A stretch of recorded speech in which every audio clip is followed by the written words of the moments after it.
This is The Culture. Hello, everybody. We are back with another episode of the Cinema Wave podcast. This is going to be an episode that has been highly anticipated for a very long time. We've been waiting to talk about a particular film since early on in the year. I think we covered this in our most anticipated. I don't remember, but this is a film that is out in theaters now. It was distributed by Paramount and Apple Original Films, and it is Martin Scorsese's Killers of the Flower Moon. So in this review, we're going to talk for a little bit in the beginning, non-spoiler thoughts, overall broad strokes on the film, and then we will warn you guys when spoilers will start to come in. But I'm just going to start it off. I'm one of your hosts. My name is Darian Scalamoni. I am joined by Liz Sago. I'm also joined by our producer today. I'm Zach. Zach Miller. This is a film that we've talked about a decent amount off screen now. Yes. And we said we just need to turn the cameras on and we need to start going. Otherwise, we'll be talking for forever. This is a film that has been in development for as long as I can remember. I remember being in college and hearing that this was the next project Scorsese wanted to do, and that was in 2016. He put it on pause. Obviously, he reworked a lot of it. I think he did Irishman in between. I don't think he's done anything besides Irishman in between. I think he finished Silence. This was going to be his next project. He wrote the script and then reworked a lot of it after meeting with the Osage community and things like that. But if you guys are not aware, or you guys maybe haven't seen the trailer yet, I'll give you guys a quick breakdown on what the story is. So basically, it is about the discovery of oil in Osage, Oklahoma in the 1920s, and the Osage Nation land where predominantly white men are coming into town and are discovering this oil and realizing that if they start marrying Osage women, as well as start to get basically the right to the money and what comes after these people pass, that they are the ones to reap the benefit of it and all the riches that come with what these people have. So a big part of it is that. Another big part of it is the FBI investigation that eventually comes into play with this. Again, that's not a spoiler. That is fully given to you, not only in the trailer, but also this is based on a widely acclaimed novel that one of us in here has read fully. It's Zach. So we're going to lean on Zach a lot in terms of the sort of relationship and companionship to how it was with the book.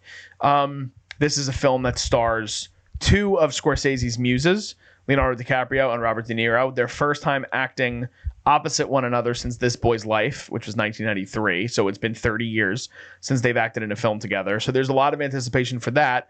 Also, Lily Gladstone is the female lead in this. She plays Leo's wife, Molly Burkhart, and she's getting tons of acclaim for her role in it as well. The other two leads are also getting acclaim. Other people in the film include Jesse Plemons, John Lithgow, Brendan Fraser, who won the Oscar last year, Tantu Cardinal, Cara Jade Myers. A lot of great up-and-coming Osage talent, I think, is going to come out of this film, so we'll get into that as well. But again, just broad strokes, I want to start with Liz. What were your overall thoughts, without giving too much in terms of spoiler territory away, that you thought of the film overall? Yeah, overall thoughts. I think it was a good film, beautifully shot, very gorgeous images that they got of the land and showing the actual world of the Osage people. Lily Gladstone for me was everything in this film. I think she really carried the heart of it on her back. I'm totally one of those people that think that she deserves to be nominated, and as of right now, probably win. Just from the other films that I've seen, I think her performance was just very standout. In contrast for what the other actors were portraying on camera, she was just giving a different take, which was really refreshing to see. De Niro, I thought he was great too. I think he gave a very different character than he usually does, which was nice. I don't think I would say it's his best performance. I know I've seen that a little bit. It was good. I think it's one of the better performances he's done in a little while, but I wouldn't say it's his overall best I've ever seen. Leo, for me, was not it. I will get more into that later, but overall, I think it's a good film. I have a strong opinion on very long films. I think it's too much to ask of your audience to go see something that's over 2.5 hours. And in my opinion, this did not need to be 3.5 hours. This could have easily been in that 2.5 hour range. An hour could have been not necessarily taken out, but definitely pacing issues. I think it was slow and you started to lose attention and momentum, especially kind of in that like 3/4 of the way in. But overall, I mean, beautiful, technically done. Scorsese, I mean, he delivers in his department of making a beautiful film. Zach? Yeah, I like what you said too about momentum being lost, because that's how I felt through a lot of the way. Honestly, from like halfway towards the end, there was a pacing issue, and I thought that they left out very heavy content from the book that could have been more engaging to the viewer than a lot of the pacing that they chose to go with, because it was very slow paced and just being a fly on the wall with Ernest at points. And then also very repetitive scenes that it just felt that, okay, yes, we've seen this before. You're talking about these murders and then you're going to go commit them in the next scene, and this kind of stuff is happening. So that felt very repetitive over time. And I understand his emphasis that he was trying to inform us, yes, these are cold, calculated people meticulously planning these murders, and they have many options to get out if they wanted to, but they chose not to. And that's probably the message and what he's trying to do. But however, it was not as engaging, I think, as it was trying to be.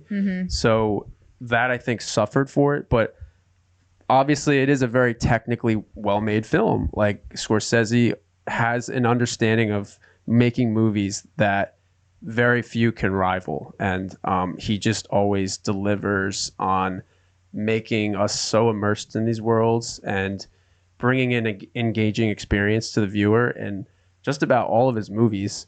So when some of those marks were missed in this movie for me, I was a little dissatisfied. But De Niro was great. Gladstone was a great... I mean, she's had other roles before, but this is like her breakout role. Like, she really showcased her abilities and talents with this. So I'm really excited to see what she does. But I felt like it missed some of the marks for me. Yeah, I think the craftsmanship of this movie is, like you said, it's unparalleled. It's brilliant. I think that as a filmmaker, there are not many that can rival the resume and the filmography and the longevity, especially, of someone like Martin Scorsese. I think that there is an aspect of this film where he wanted to make another gangster film, which is such a... because you really can't say he is limited or he has a niche, because Scorsese has worked on every sort of film. I mean, he's done children's films. He did Hugo. But gangster would definitely be his wheelhouse, so to speak. And I think that there are elements of that interweave nicely in this, but sometimes it's overbearing and it saturates the historical aspects of the importance of what actually happened for the Osage community and the people of color in this film.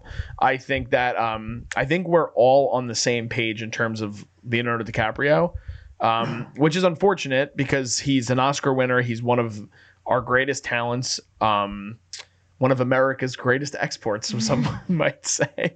But there's something that there are moments in this film personally that I feel that he does a good job, but there are other times where I feel like he completely loses touch with the character and he's not acting the same way that the character should be portrayed. The way that they're trying to get it across on screen is not the way he's acting. Yeah. De Niro, I will agree. I don't think it's his best performance ever, like you had said. I think this is by far his best performance in a very long time. Yeah. I think so many of his really good performances come in like prior to 2000. And that's where it gets, because think about it, we're in 2023. It's been a very long time since he's had a level of commitment to a role. And like Zach was saying, there so much of this story is baked in greed and corruption. And Scorsese plays well in that wheelhouse. And it's very admirable the job that he did to work alongside Osage people and work in the Osage community, film it on Osage land, and try to get as historically accurate as possible. But there are storytelling techniques that happen within this that lean you as an audience member in a direction where it doesn't feel as validated, and it doesn't feel as fulfilled probably for that community of people. And as someone who's not in that community of people, I felt it at times, which I think we all sort of echoed that sentiment. I think right now we'll probably start to dive into spoilers as we just gave our broad thoughts. So if you guys have hung on that long, thank you. If you haven't seen the movie yet, please go see Killers of the Flower Moon and then come back and view this next section of our conversation. If you guys have seen it, strap in, because there's a lot to talk about. I want to start with breaking down the pacing of this film, because as Liz has alluded to, it's a film that's very lengthy. 3 hours, 26 minutes. There are moments that maybe some of us would think we could cut out there, but I wanted to, if each of you can give maybe a pinpointed section of the film where you felt something could have been changed structurally that would have enhanced the viewing experience for you. Let's start with Zach this time. Let's go opposite direction here. Hit us with it. Yeah, I think just. And if you want this to be a time to talk about the parts of the book, this could be a good, if there are certain sections where you felt whatever you want to do. You steer the conversation, my friend. Sure. Okay. So with the book, I also I want to make a not really scolding hot take, but the book blows this movie out of the water, because the way that it's structured is very first half is about a lot of Mollie, a lot of her perspective, a lot of the other community members that are being killed, a lot of how they were displaced and put onto this territory to find the oil. They come across to be very wealthy people. And then it goes into how this became a boom town for oil, and then it grows, and then Hale becomes a pretty prominent figure in this community. He's a pretty and Hale wealthy, is De Niro's character. Yes, yeah, Hale is De Niro's character, and he kind of stitches himself into the community as a wealthy person. He's trying to invest in people and playing this role model for other people. But then you have a lot of white men moving into town, trying to marry into these families. And then it's really not revealed that he's involved in the murders until about like halfway or so.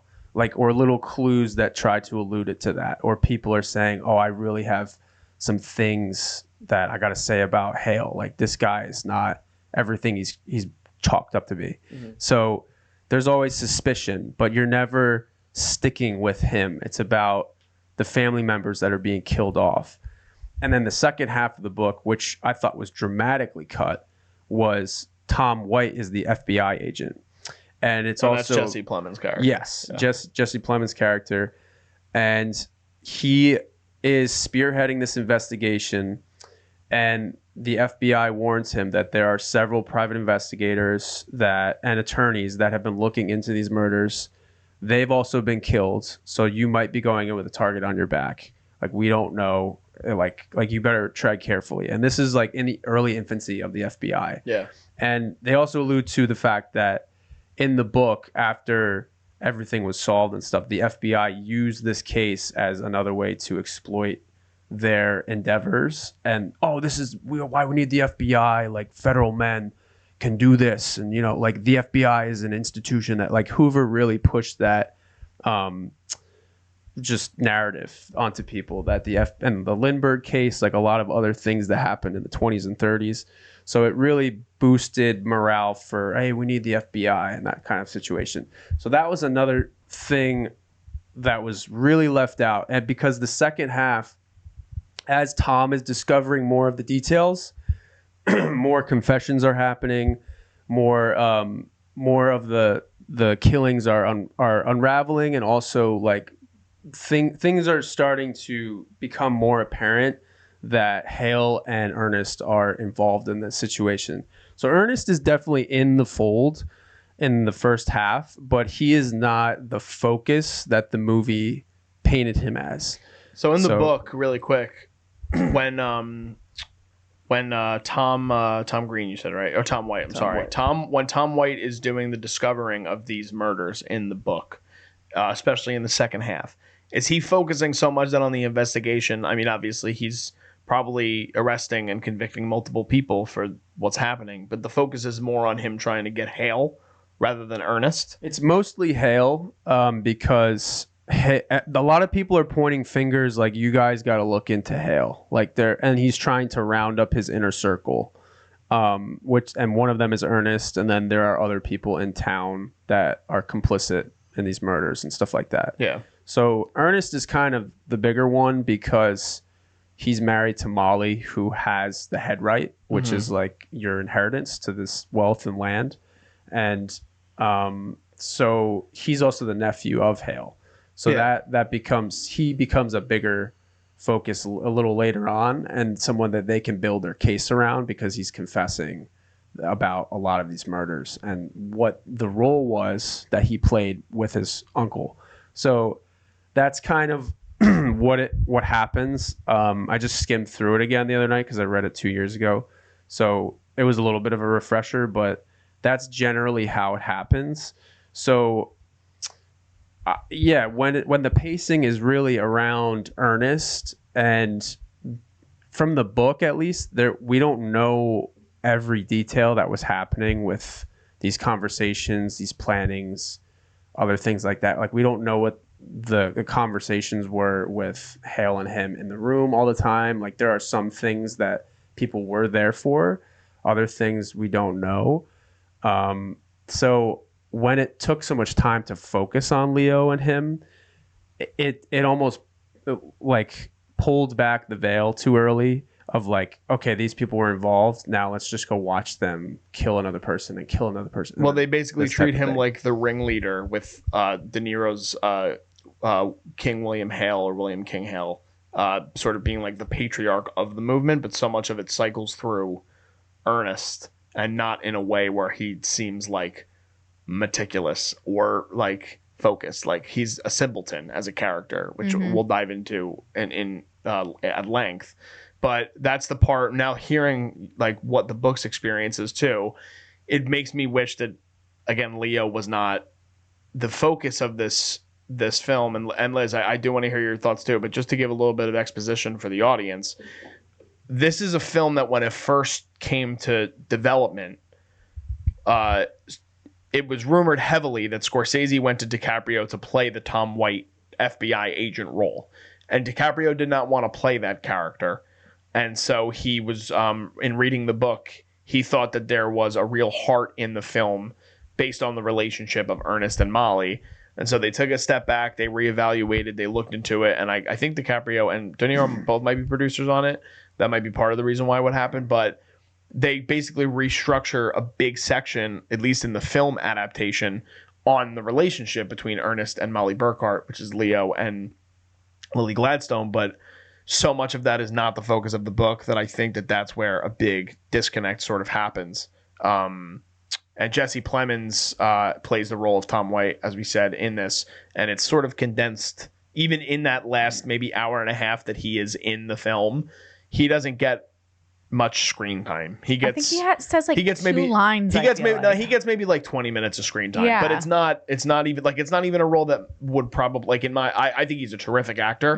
There's nothing in that performance that to me would garner any sort of anything for him, which I think is sad, because I think if shoe was on the other foot, like if maybe, I don't know, maybe Leo turns down the role of or maybe Leo takes on the role of Ernest in like a backseat sort of capacity, and Jesse Plemons really gets to shine as Tom White. I could just see there being a pathway for him to be successful, because I think he's a terrific actor. But Liz, in terms of the structure and things, if there was anything you wanted to comment on. Yeah. So I don't think there was anything necessarily that I would have been like, oh, this scene like needs to be cut right away. I just think that the last hour, the pacing for me, it was so slow. And in that essence, like I know they say in the beginning, like the Osage people, they they don't speak, they don't fill like the time. They let silence be silence. But the whole last hour was just the men. It wasn't any of the natives. So that argument like is out, because I think if you're trying to make a moment being unveiled in the last hour, there needs to be some momentum and some buildup.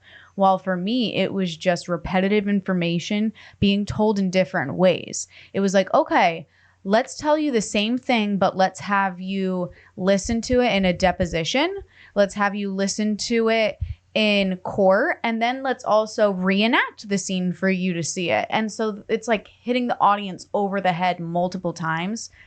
And I don't really love films that make the audience feel kind of like, in order to be entertained, you kind of need to not be aware of what's happening, if that makes sense. Like, I think to make your audience go on a long ride like this of 3.5 hours, you have to lead us dying to find out what happens and leave us with a cliffhanger and leading us to wanting to know, oh my God, like, who did it? Who did the murders? Or is she ever going to find out? And I just feel like in the first 20 minutes, we knew right away who the murderers were, and that it was going to be a problem when Lily Gladstone's character found out that all this was going to be happening, because her character in the beginning was defined as such a strong, opinionated, willed woman.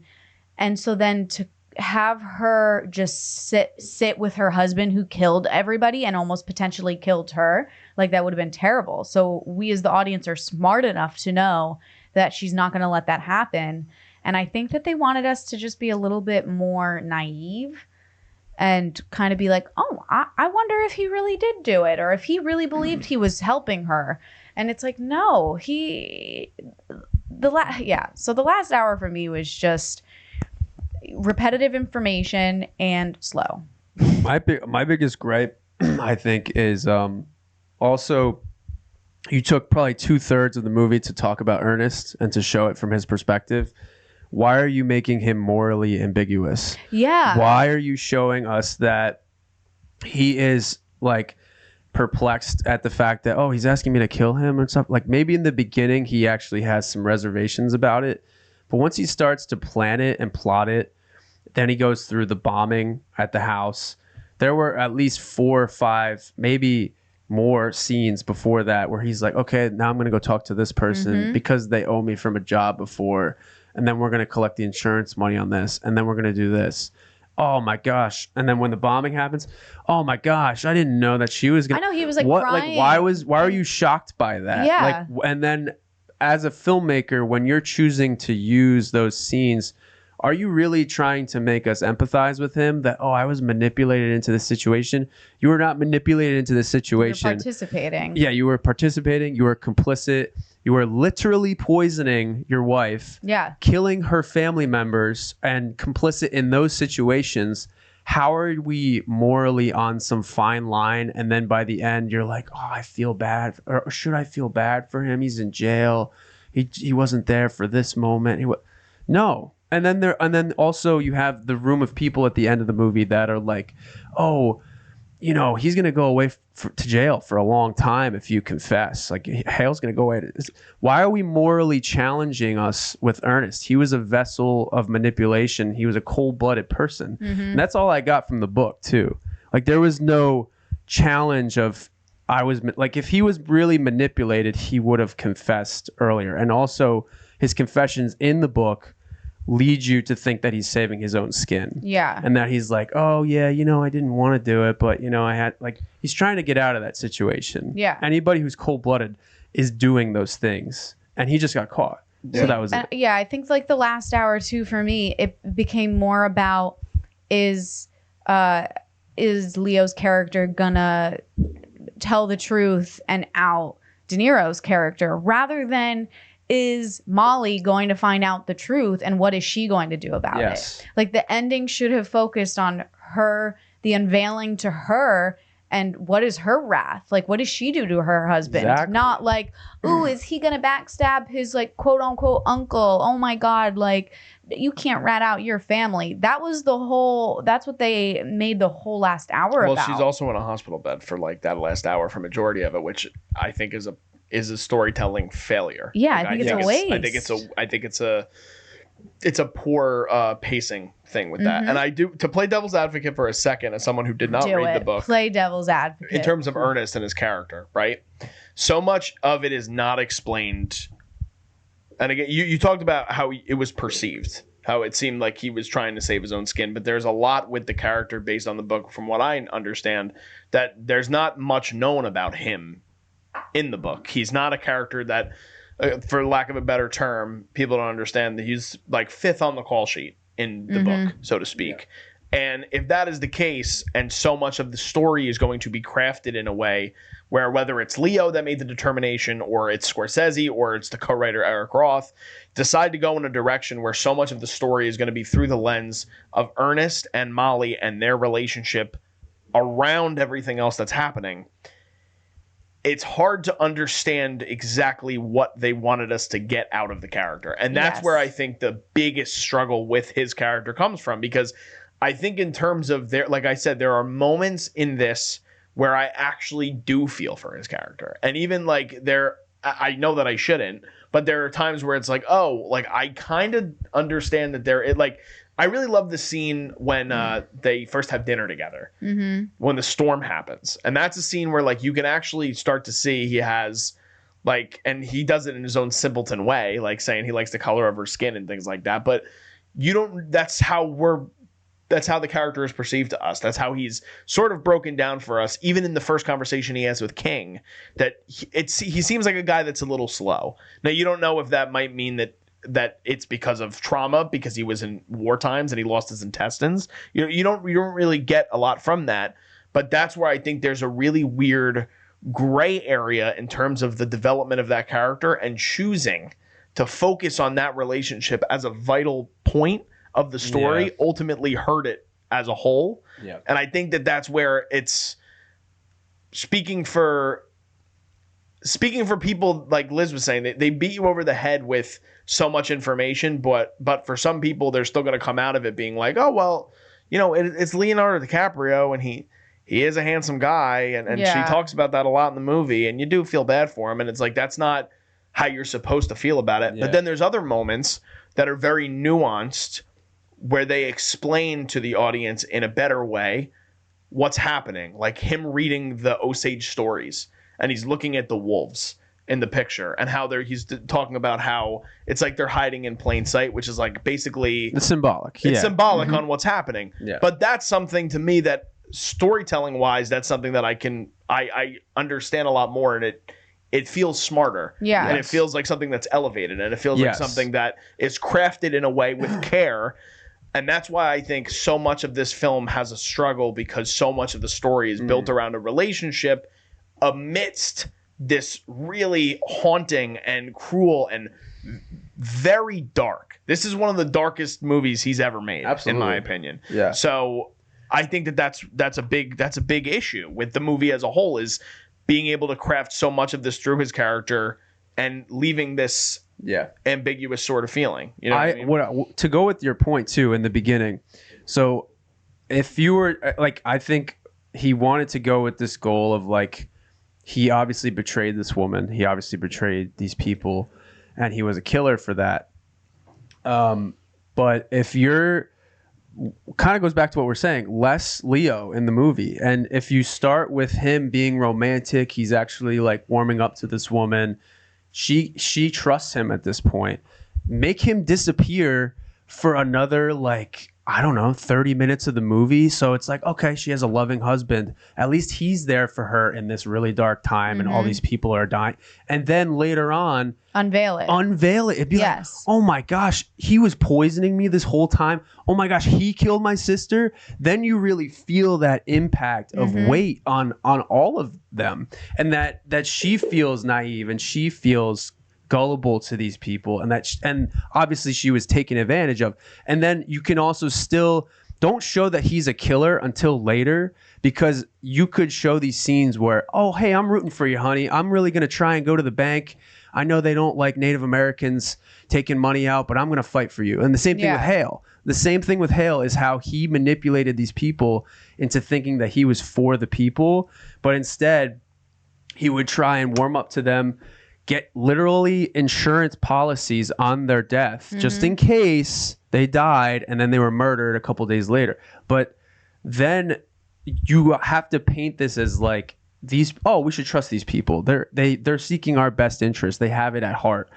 But then at the halfway point, the 3/4 of the way point, unveil that no, they were also part of the problem. They were manipulating you.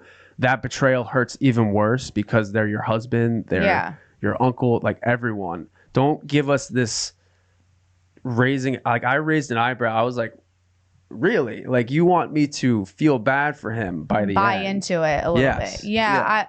I think that was the issue for me too, was right from the beginning you knew that both De Niro and Leo's characters were in on this and in on all the killings. And I just wish that the audience had been a little bit more left in the shadows and not knowing the ending in the beginning.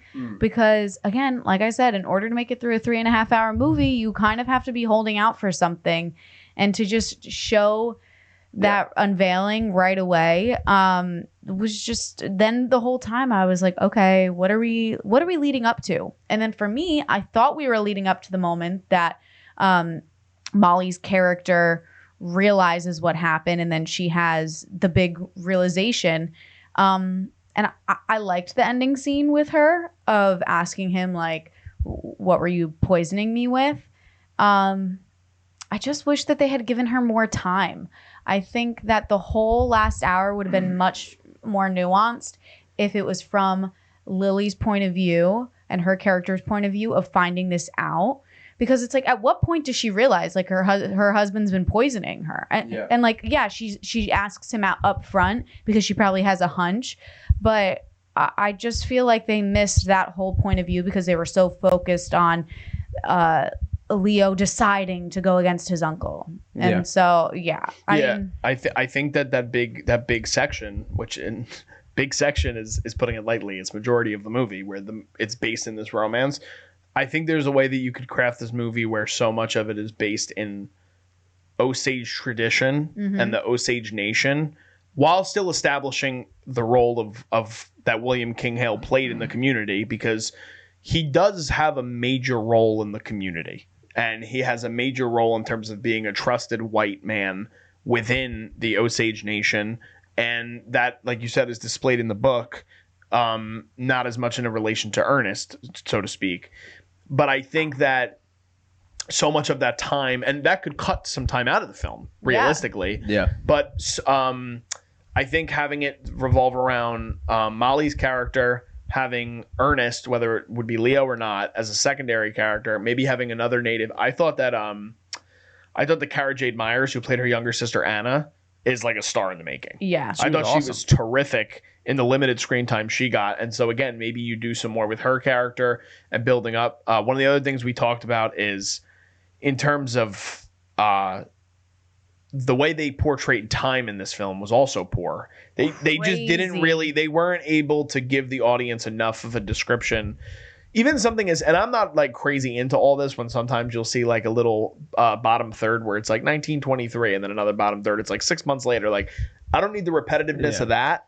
But I needed it a little bit though, just to understand it. They jump in time. So many, like, they talk about one of the sisters dying and then another sister dies and they're like, oh, well, you lost this sister this week. You lost the other one 3 years ago. And it's like, how did we just get through 3 years of life experience in the runtime of 20 minutes, yet we'll cover something that will feel like it's like, even the bombing sequence, I think that takes place really only like over a couple of weeks or whatever it is. And it seems like it's been months of planning, but that's not, I don't think that's necessarily the case. Yeah, so, and there's more people dying in that time span too. The only ones they really cover are the siblings. And and then the one guy, I forget his character name because he's only in the scene where he dies. Oh, Henry Roan. Oh, Henry Roan too. I'm talking about the guy in the white suit, the oil. The guy that they just basically kill off.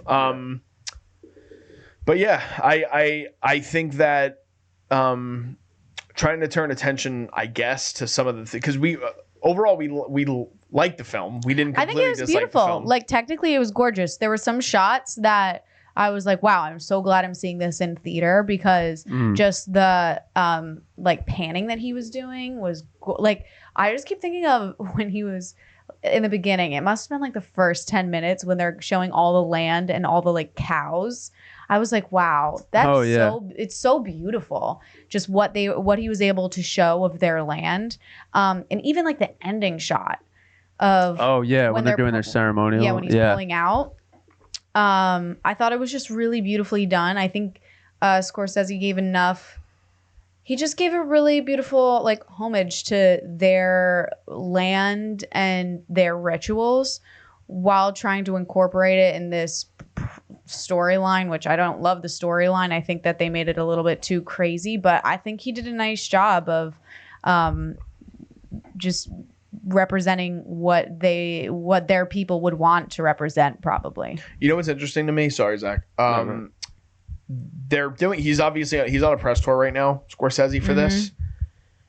And they asked him a question about Tarantino wrapping up with his 10th film, because they're both in that like upper echelon of film legend, so to speak, right? And he said he doesn't really have an opinion. He's like, because he goes, I love Tarantino as a filmmaker. He goes, but to me, he's a writer. And he goes, and that's just a different element to me. That's not who I am. Now, Scorsese co-wrote this film. Scorsese has wrote films before. I think that, to echo what you just said, technically, directorially, this movie is fantastic. Beautiful. It is an epic. It is harrowing. It is haunting. There's so many aspects of it that are placed beautifully, but structurally and tonally, that's where things start to get a little muddy. Yeah. And I think that I'm curious, especially with the timing of that quote coming out. It's like, I'm very curious, like, how much of this was like a daunting task for him that he didn't want to do it this way? Because the script was rewritten a few times and it doesn't necessarily follow. But I do know that he talked about going to the Osage community and being able to talk to them. And that was a really important aspect that he spent a lot of time on in the making of this film. And I agree with what you said, Liz. I think that a lot of that is beautiful. I just thought there was room for more of it. And there was a way that you could have done it. By making Lily Gladstone the lead and not Leo. Yeah. She should have been the focus on this film and not him. And I stand by that. And decision. Even more De Niro. Like, I would like more De Niro if that's true in the novel. And I would definitely want more Jesse Plemons. I would want more of the FBI side of it. Yeah. You know? So I even thought, so there's two things.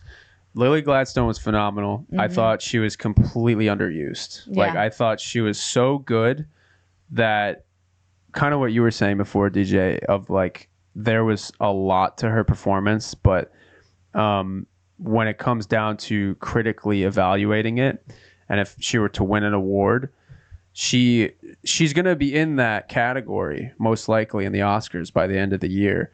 But the amount of screen time, I hope, doesn't suffer for her credential. So, you know, because a lot of other leading or supporting actresses in upcoming movies, they might have more screen time. But yeah, I just hope that she's going to be great in anything that she goes on to do. But I hope the screen time doesn't affect her. And then also to go off of more with Tom White and Jesse Plemons, I just felt like he deserved more. There was a lot, and there was one thing that really bothered me. Why by the end they basically try and tie up the story of like, oh, okay, I heard this news from this one guy in town that Hale did the murders. And then he's like, all right, let's go talk to him. Yeah. And then, oh, yeah, he did it? Oh, okay, great. Case Like, solved. done. One person, no, there was half of a book. And it happens rather quickly. Like, Hale gets convicted very quickly. Very and quickly. Glossed over. And there's so much more, which we talked about a little bit off camera. There's so much more to the conviction and the interrogation and the lead up in that last hour and a half probably of the film, maybe last hour, but I think it's a little bit more than that, where we're seeing Ernest's character and Blackie Thompson's character and the other guy who I also thought was good in the film, who I haven't seen much of him, The guy with the mustache. I can't find his character. Oh, the brother. Yeah. Not the brother. He was good. Byron was good Yeah. too. But the guy that had the family that found AC to get the bombing, who shot Ron. Yeah, I know who you're talking Henry about. Rowan, the guy who killed Henry Rowan. You know what I'm talking about? Yeah, I know who you're talking about. I can't remember the name. Yeah. So there's so much of that built in those characters, and then William Hale is just in jail, and then the next time you see him, he's in court. Yeah. And then Yes. there's no interaction also between King Hale and Ernest in that whole like 25 to 30 minutes of the film. Yeah. No, There's it's no just interaction between the two of regurgitating them. information of like, and this is who did this though, and this is who did this, and this is who did this. Even though we all saw it already happen, they were just regurgitating information. Yeah. Crazy. Yeah, I really wanted more of a build up. There was literally half of a book of Tom solving and piecing together all of these And clues, figuring it out. paperwork. He's literally going to the medical examiners who cut that woman's head. Mhm. They literally That was stole brutal. bullets. That was a Yeah. brutal Couldn't scene. they? Which was I felt like wasn't explained enough well. Like they kind of just start hacking away at her head in Yeah. the one scene, and then I feel like other people might have been like, "What are they doing?" And then there's the one scene where they're like, "Oh yeah, we misplaced it. It's gone. It's yeah. gone," and then they're like, "Okay, all right." Which again, it's like, Which well, was- that's obvious that Okay. they took it. Like, So why are we not getting the FBI saying, "Hey, this was really weird"? That the medical examiners said this. Like, we should look into that. Like, there should be more FBI. Okay, we have to piece this together. And the one FBI scene, the cutaway when they show all the different people that were in town as undercover. Yes. That aspect that was I really interesting. liked. I love that Yes. because we weren't in the know. Like there was just too much of like, oh, the audience already knows this, but who cares? Let's Yes. tell them again anyways. Like that was a nice surprise because Yeah. I didn't pick up on that. Yeah. But they just wanted us to be very naive audience members, and it's like we weren't. Well, I Yeah. wonder too, because you talked about it in the beginning of this episode where you talk about runtime and what was the word you used that you think pretentious. You think that it's pretentious. That's what you said, right? Yeah, I think it's over 2.5 pretentious hours, to yeah. have like your audience watch anything that's over 2.5 hours because, like, to me, no story takes that long to tell. Well, I'm curious because with Scorsese, I feel like he might be in this direction at the end of his career, and God forbid, and he's older. He's an elderly man. He's 81 years old, Martin Scorsese. But I wonder if now he's at this place in his storyteller brain, his filmmaker brain, that he just wants to tell these big, epic, long stories. Like, you got to think about the last how many movies he's made. All have been very lengthy. I mean, I haven't seen Silence, but I think Silence clocks in at least 2.5 hours. The Irishman The was over 3:40, It was over I think, 3 yeah. hours. I'm just double checking. Yeah, so Why not? Silence is 2 hours and 40 minutes. Which that's a good timing. I feel like that's You got to think, decent. how many people make 2 hour and 40 minute movies nowadays? But who? That's what I'm saying. Who the hell is going to make 3.5 hour movies? Irishman was 329 and this was 326. So much of this is baked in him wanting to tell these stories, which I respect, and I will show up all the time for them. But again, why are you doing it in this way? Yeah. Like that's where I'm starting to Right. get the misstep, because it's like and that's where I'm like trying to figure out where his brain was at in making this, because you're trying to satisfy so many different types of people in what he's doing. You have to think even to the business type, which I don't like to get into this that often. Someone had to buy this movie. And this is a movie that, unfortunately, a lot of people don't want to tell the story. A lot of people don't want to see the story. And the only reason, not the only reason, but one of the big reasons I feel like it was able to get made is because Scorsese was attached to it. Leo was attached to it. De Niro was attached to it. Lily Gladstone wasn't a name, like Zach said. Mind you, a terrific actress, but was not a name. And he had to go to Apple to get this movie made. Yeah. And to get distribution. So there's a big part of it there too, where it's like, all right, well, how much of this sort of leverage was on the shoulders of Scorsese to try to make a movie that was appealing to audiences, but tell the story that he wanted to tell, that was still authentic to the Osage people, give a spotlight to Osage talent. Like there's so much baked in this pie that makes this like one of the, even after the fact, having all of us seen it, I feel like it's going to be one of the most interesting films for a very long time In Yeah. discussion. in the conversation, Yeah, and the absolutely. commentary, because there's so much to dive into with it. Well, I also think my argument to that would be like, why couldn't he just get a different writer then? Like if he's juggling all of that, why didn't he have somebody from the Osage community as a writer on this to give their opinion? Why a did good he have point. to be one of Yeah. them? Yeah. I will say, I gladly would have watched Lily Gladstone for 3.5 hours if she was the lead. Yeah. Oh, I would too. I thought I was her- just talking in the logistics of. Yeah. The I mean, like, I business side really of it. think I usually don't love films that are over 3 hours just because I do think that you start to lose nuances. But I just think her performance was so incredible. Like her arc that she was doing from the beginning versus the middle, even with the small ending that she had, she's also doing something that I think a lot of a lot of actors at least are leaning away from. I think a lot of actors in their head, they're like, okay, I want to get nominated. I'm going to give this like heart-wrenching show that I'm working hard. A showy performance, yeah. Yes. Kind of what Leo did in like the interrogation scene. Like, oh my God, I'm going to look crazy and that I haven't slept for hours. Like I'm going to make everybody feel it.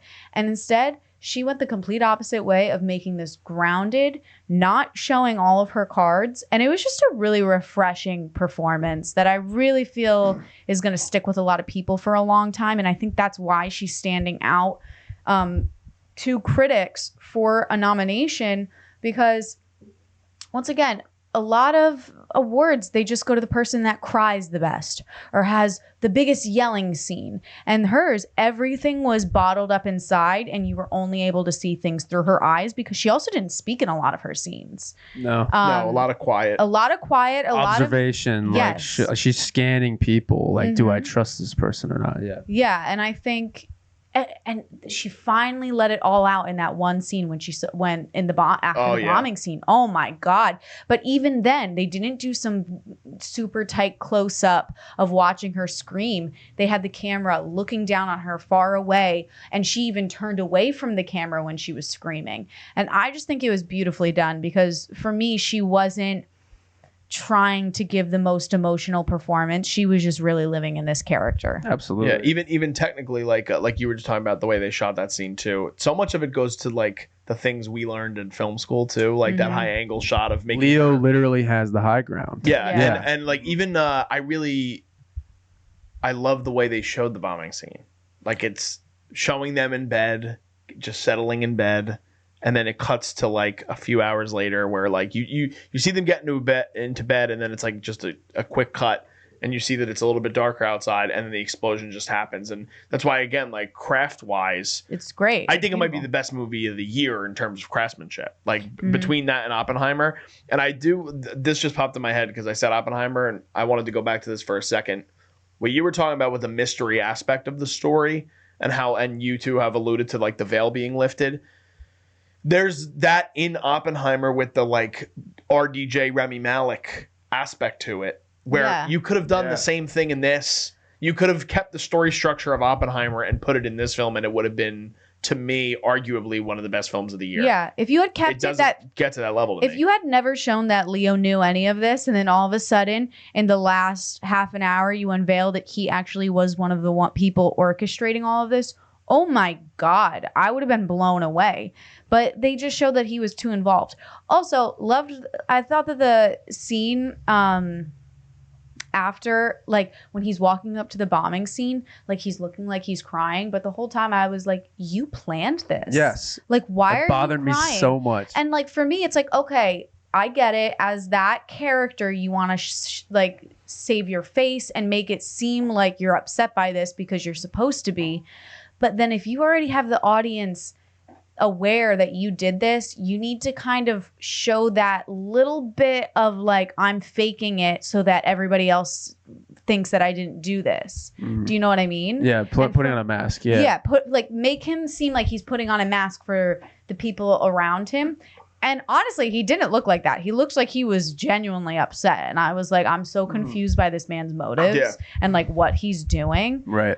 But then here comes Scorsese coming in with a beautiful shot when they come back into the house after he was at the bombing, and the camera is looking for all the women and the children. Do you guys remember this moment? Yeah. Isn't it a POV? Or no? Was it? I took it more as like POV, no. I don't think so. But I know he finds them all in hiding in the basement. Yeah. It was just beautiful of like, that was a moment that I was like, okay, this is the silence that we need and the quietness before giving us that emotional arc of Mollie's character. I think that too, there's just a lot to take away in terms of performances in this. And there's a lot of characters that, even side characters, I thought did such a great job making the most of their screen time. And that's another part of the reason why, like, I'm someone who loves Leonardo DiCaprio. I can't speak for all of us, but I love him in most of the things he's ever done. This was not a movie he needed to lead. And this was not a character that needed to lead this sort of story. Nope. And that's where I get frustrated and really upset by the trend that this film went in. And again, that like boomerang effect of like feeling it was like you have like you said 2 or 3 scenes of stillness and really baked in the corruption and what's actually happening. And even some of the Louis Cancelmi, who plays Kelsey Morrison, the guy who is like really corrupt, he's involved in Anna's death, and other people like Tommy Schultz, who played Blackie Thompson, like they were so good in their roles and they were really just fucked up humans. Because they leaned into it. Yeah. As actors, they were like, okay, I'm playing a fucked up person. I'm gonna. But they still had personality too. Yeah, and that was the part of it. Because you know what, it's so as an actor, you have to be aware of like, okay, my character's fucked up, but to the character themselves, they're not. They're justified. They're justifying it. But for Leo, I just felt like he didn't want to decide anything. And he was like, No. I'm just going to play it. Like, It was a character study. It was like him to try to test out anything he wanted to do with the character. Like I That's felt what it like he to wasn't me. taking any hard stance on, okay, my character's doing this because of this. And so it made it just very wishy-washy. And they just put way too much emphasis on us trying to have empathy for him. Like, who gives a shit about his character? And like, by get the out end, of the way. Yeah, by the end of it, nobody cares. Like, we want to see Mollie. We want to see her. He has this one breakdown scene in the prison cell at the end where he finds out his daughter passed away. Yeah. And it's like that causes him. And it's like, okay, obviously you feel very sad for this daughter that passed away. She didn't have anything to do with it. But I'm gonna cry my eyes out over this, and then not everyone else that you just killed in the entire situation. Like, you just murdered people, and suddenly you have the human spirit inside you. Like, that just didn't make, because your daughter died. Yeah. Meanwhile, like, you've killed meanwhile you're in the middle of trying to murder your wife, or you just tried to. I also think, like, why did he have to go to De Niro's character and explain, like, I'm going to turn you in because of this? Like, just go do it. Yeah, and then stop That's another, like, classic movie moment where when those scenes happen, you're like, yes, he's going to take him down. Like, he's going to choose the right side, and he's going to be the good guy. And he's going to be the hero that we deserve to see. He is not a hero. He's not a hero. He just killed people and poisoned his wife. So when you mislead us like that emotionally, you're kind of left thinking, like, where should I lean in this? And what was his morality at the end of the day? It was very fuzzy. Okay, so I just want to say we've talked a lot about, like, the ending, but I do want to hear your thoughts, both of you, on the actual ending part where they kind of transitioned to, like, the news broadcasting element. What'd you think? Yeah, so the moment right before that, when you get the moment with Mollie and Ernest where she's asking, what did you give me? Mm-hmm. And he said insulin, and then she gets up and walks away because it's obviously more than that he's killing her. And he won't admit to it. That part I liked. And I thought it showed a really great moment of strength in her character and independence that I really appreciated.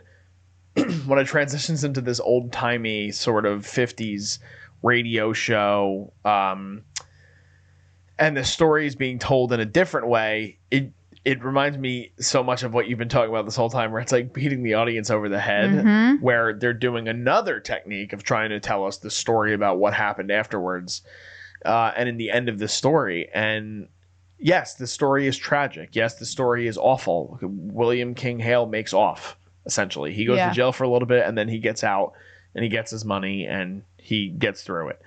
Molly eventually has a second life. She divorces Ernest, and she marries another person. And Ernest is the one that goes to jail for life. And he eventually gets out, I think they say. But I don't like the hyper fiction of it all. It felt very, I don't even know how to explain it. It felt very like wah wah, and I was like, I don't really want this right now. Like I don't think that this is the way you want to end this story, and it took me out of it completely. Like I walked out of the movie with that being the last thing I had to see. I mean, we get a little bit of we see the Osage sort of having like a celebration of life, but that to me completely took me out of it. What did you think? I thought that it was not as. I thought that it was a take on kind of like not making fun, but making fun of today's society, and where we feel very bad for things that have happened in the past, but the way we feel bad for them is by marketing and making money off of these stories by turning them into entertainment. And I thought that was kind of a take on it of saying like, oh yeah, here we are telling you this story, but it also is getting turned into a news reporting because that's how we're gonna make money on this story. So I thought it was like a little bit more of a nuanced point of view. But then you bring in Scorsese, and I was like, wait, so is this honest, or is this like making fun of news culture trying to make profit off of horrible stories? Like it just kind of was going very opposite way once he came on screen. Yeah, but if you're also the part like you were talking about with the entertainment purposes too, like I feel like that sheds even more of a light of them trying to make. I know what you're saying. They're trying to get a different sort of perspective to, but again, that to me feels like you're trying to make the audience feel stupid. Well, yeah, it's I like think the whole film was trying to make us be like, yeah, you guys don't know what's happening. You should feel bad at the end of the film, regardless of how it ends. Yeah. It's a terrible fucking story of corrupt people that are greedy and they're brutal, and they literally treat murdering people as if it's like going to get bread at the market. Yeah. Like that is how it's treated, but that is the way. I think Zach can attest is probably the way that it was handled in the book, and that's the way that the book is. Yeah, it's just really like these people were manipulated and taken advantage of in every facet, through the courts, through the banks, through their own wealth, through their like people being murdered and their families, and people took advantage of how they were perceived. And then when you have an ending like this, obviously the point is to say like, oh, this is how people in that time, they moved on from that. They kind of bulldoze over that history. They made a radio show out of it, and they just made it like their version of 60 Minutes back in the day. And they're like, yeah, this is what happened. Now we're going to talk about it in entertainment. Yeah. And they spun it as like, yeah, this totally happened and it was messed up, but coming out to our radio show, Variety Hour, and we're going to talk about it. So I understand what Scorsese's intent was there. I actually appreciated him in incorporating that take on that part. But when he's getting up on the stage and reading something so sincere, like I think actually the lines that he did read were in the book, and they are really in her obituary or somewhere on her tombstone. I'll have to check that. But when he's reading those lines, it immediately took me out of the movie. And I was like, this is just pretentious and disrespectful to me. I was like, how can you made it about yourself in that way? I don't know if he made it like, I don't know. I know his intent. I know he wanted to be the guy that's like, you know, this is a very solemn moment in our history. We have to appreciate this.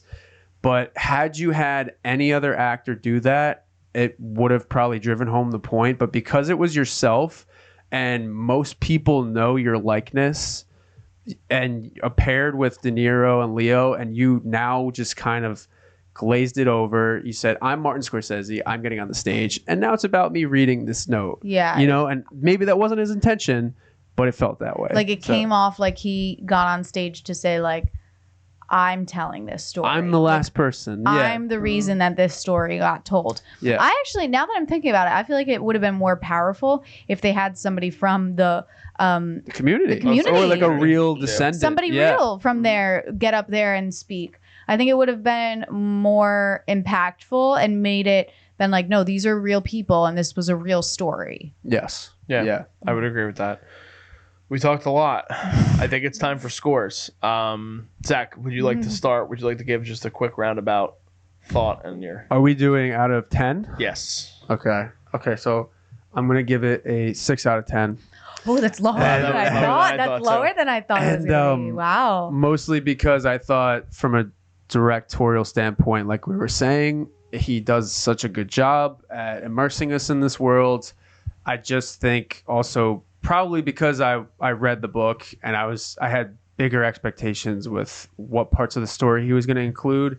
I felt like he missed a lot of points. I thought the perspectives were a little absent, but a very technically well-made movie. Like I feel like nobody can refute the filmmaking quality of it. So that's my take. But Okay. I guess I'll go next because the camera's already on me.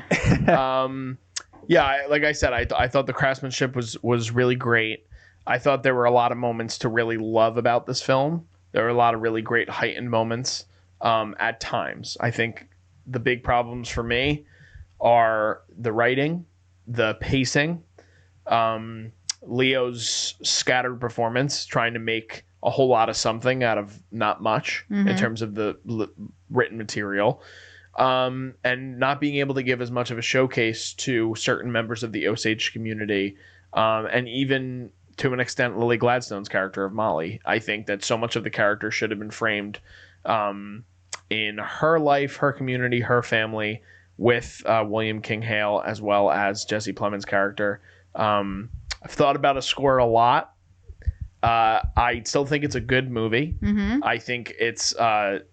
you can't dispute Scorsese's work as a director. So overall, I'm going to give it a 7.5 out of 10. Okay. 7.5. Okay. Final thoughts. I'm really glad that I saw this in theater. I think that for anyone that's still listening, if you really enjoyed The Irishman and the length of that film didn't bother you, then you should absolutely go see this in theater. The shots are just beautiful, and to see it at that magnitude really will emphasize it for you. If you can't get through this long of a film and it's painful for you, just wait for it to come on at your home so that you can be comfortable on your couch, pause it when you want. Because the runtime, it's long. I had to leave halfway through it, and then towards the last half an hour, I was like, oh God, I just want to get up and like walk around. So final score, I'm going to go right in between you guys and do a 7 because of Lily Gladstone. Okay. fair point. That's my take. So that is our full review of Killers of the Flower Moon. We gave a little bit of non-spoiler thoughts in the beginning. If you guys watched till the end and you still haven't seen the film, good on you if you want to get through all the spoilers. Then but what are you doing we talked here? about a lot. At the same time, please like, share, subscribe, comment on this video. Let us know your thoughts on the film. And we have a lot of other exciting films that we're going to be talking about upcoming. It is basically officially award season, so there's a lot coming. Just signing off, I am Darian Scalamoni. My other two hosts here are Liz Seiko and Zach Miller. Thanks for listening. We'll see you guys next time.